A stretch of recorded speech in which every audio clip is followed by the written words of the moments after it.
porque ele não apenas cita sobre eventos futuros, mas o que contém de profético, o que contém de conteúdo profético, o que esse salmo cita, o que Davi tem por revelação de Deus ao escrever este salmo, ele está diretamente ligado à pessoa de Cristo. E isto, de antemão, deve nos chamar a atenção, porque nós não temos outra prioridade de confissão de fé mais urgente do que o nosso Santo Senhor. O grande desafio da igreja pós-moderna é manter-se firme em uma doutrina onde Jesus Cristo seja o centro, sempre, perpetuamente, desse povo, desse grupo, deste credo. Quando nós não temos a revelação clara de quem é o Cristo, quando eu costumo usar uma frase que eu construí há muitos anos atrás, que uma visão errada de Cristo me faz viver uma vida cristã errada. Quando nós não temos a clareza, e Davi, ele vai nos trazer uma densidade muito particular, porque ele toca objetivamente na pessoa de nosso Senhor e Salvador. E talvez isso soe muito previsível, esta minha fala de que o texto toca na pessoa de nosso Senhor e Salvador. Porque no mundo que nós vivemos há uma necessidade de mais coisas. Não é à toa que os coaches, que o entretenimento, que os movimentos religiosos dos mais esquisitos crescem. Porque eles saem da realidade do Messias. Deus domina sobre o seu povo. Deus, o Senhor tem o domínio sobre o seu reinado. O Senhor tem domínio sobre as suas delimitações que Ele mesmo estabeleceu.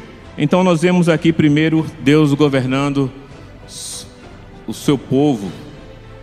Nós vemos Deus ali. Esse texto ele está citando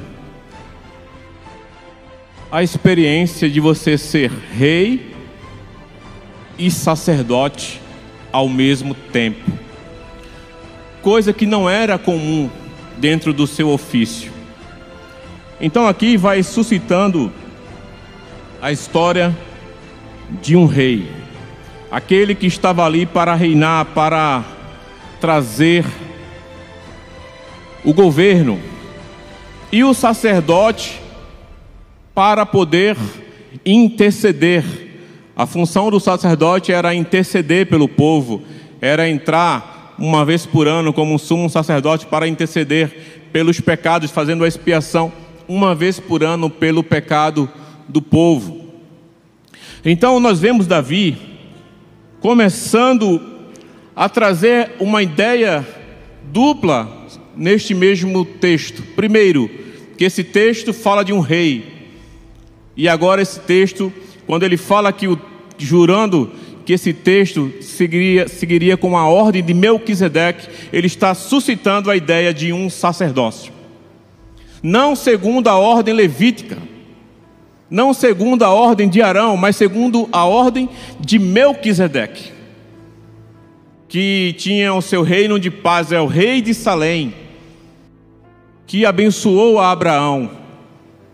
Observe que o texto ele começa a seguir uma ideia mais profética a partir desse versículo 4. Como é que ele vai dizer no versículo 4? O Senhor jurou e não se arrependerá, tu és sacerdote para sempre, segundo a ordem de Melquisedeque. Quem poderia habitar num trono para sempre? Quem poderia reinar para sempre sem sair do trono? Esse texto ele nos leva a entender que existe alguém maior do que Davi, o próprio Davi, e de que o próprio Salomão, o seu filho. Davi faz uma citação que haveria um sacerdote para sempre, segundo a ordem de Melquisedeque. Abra sua Bíblia em Zacarias, no capítulo 6. Ele mesmo edificará o templo do Senhor, será revestido de glória, assentar-se-á no trono, observe, e dominará, e será sacerdote no seu trono, e reinará perfeita união entre ambos os... Olha que interessante. Existirá um que vai conseguir ser tanto rei como sacerdote, e que vai conseguir trabalhar em ambos os ofícios. Quem é este que Davi está citando, que vai conseguir reinar e interceder por exercer este ofício sacerdotal e este ofício monárquico de rei? Quem é este que vai colocar os inimigos debaixo dos pés do seu povo? Quem é este que será sacerdote para sempre, segundo a ordem de Melquisedeque? Quem é este que vai se assentar à direita deste Senhor? O Senhor à tua direita, no dia da sua ira, esmagará os reis. Ele julga entre as nações, enche-as de cadáveres, esmagará cabeças por toda a terra. De caminho bebe na torrente e passa de cabeça erguida. Não somente rei, não somente sacerdote, mas agora juiz, que vai esmagar os reis, que vai julgar as nações, que vai executar juízo sobre o povo.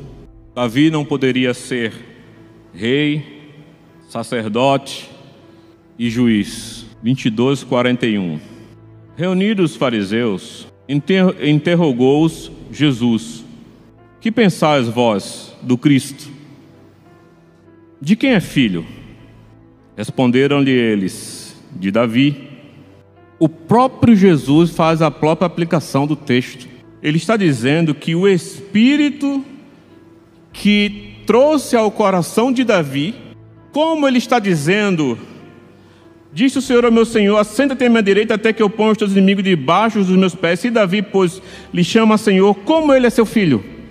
Jesus está dizendo que esse texto fala dele mesmo. Ele é este Senhor,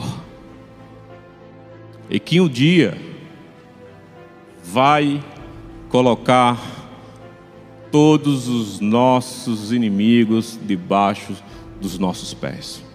Porque este salmo ele vai diretamente apontar primeiro para o reinado de Cristo. Cristo é apresentado como Senhor. Cristo apresentado como aquele rei poderoso, como um rei vencedor, rei que vai esmagar reis e nações. Este Salmo 110 também apresenta que ele é um sacerdote que vai reinar para sempre, segundo a ordem, não somente rei, mas também Senhor, Senhor absoluto, daquele que reina, que domina, rei, sacerdote e juiz. Se você lê todas as passagens que citam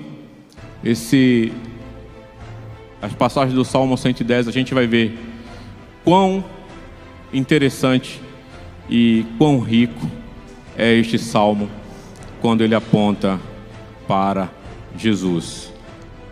Hebreus cita pelo menos 4 vezes quando diz que depois que ele fizer a expiação pelos pecados, se assentará à destra da majestade de Deus nas alturas. Este é o sacerdote perfeito, que se assentará à destra de Deus. Paulo vai dizer em Colossenses 3:1: buscai as coisas que são do alto, onde Cristo vive e está sentado à destra da majestade de Deus. Paulo diz que Jesus está à destra da majestade de Deus. Termos pelo menos algumas considerações. Primeiro, o nosso Senhor, Ele é Rei soberano. E isso é importante a gente saber, porque Ele domina soberanamente sobre tudo e sobre todos. Segundo, Ele é um sacerdote que não precisa mais fazer sacrifícios, porque, como Hebreus vai dizer, Ele, uma vez por todas, entrou no Santo dos Santos pelo seu sangue, pela sua carne, para nos trazer eterna redenção. Como um grande sacerdote que Jesus é, nós já temos, pelo seu próprio sangue, o perdão dos nossos pecados. E também é bem verdade que um dia,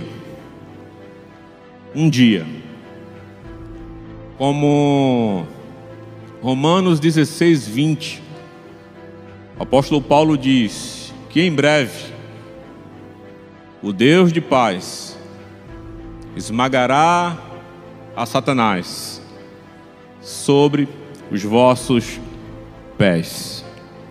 Um dia,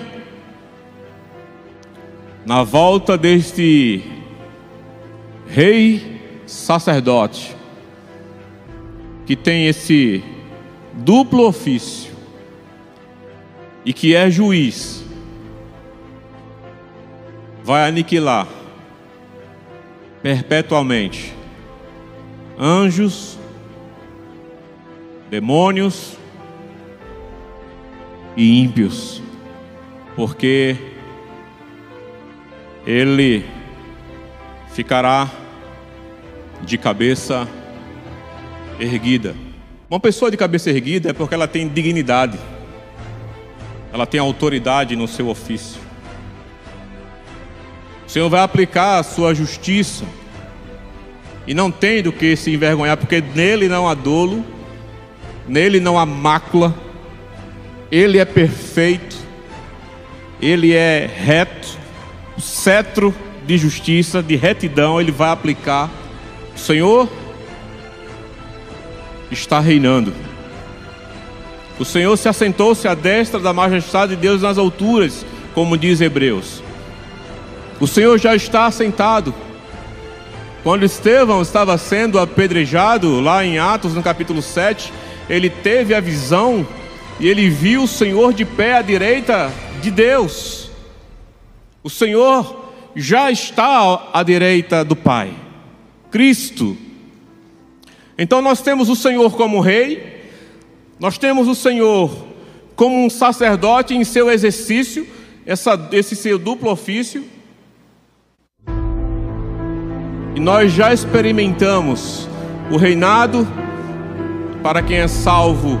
Nós já experimentamos a purificação dos pecados, mas somente os ímpios desfrutarão do cetro de justiça, onde nós lemos que Ele esmagará demônios, pessoas, jovens, crianças, adultos. Pasme, irmãos, mas essa é a verdade. O Senhor não terá o ímpio por inocente.